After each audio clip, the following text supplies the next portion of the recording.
দেশটা তোমার একার নাকি করছো ছোলা কোলা। সুযোগ পেলেই চালিয়ে যাচ্ছ হিন্দুর উপরে হামলা। দেশটা তোমার একার নাকি করছো ছোলা কোলা। সুযোগ পেলেই চালিয়ে যাচ্ছ হিন্দুর উপরে হামলা। মনে রেখো হিন্দুরাও দেশ বাঁচাতে পাশে ছিল। দেশে দেশে দেশ বাঁচাতে রক্ত তারাও দিয়েছিল।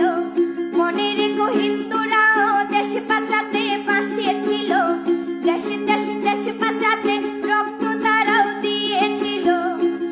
তবে ধর্ম নিয়ে কেন এ ঝামেলা? ও দেশবাসী বন্ধ করো হিন্দুর উপর হামলা। ও দেশবাসী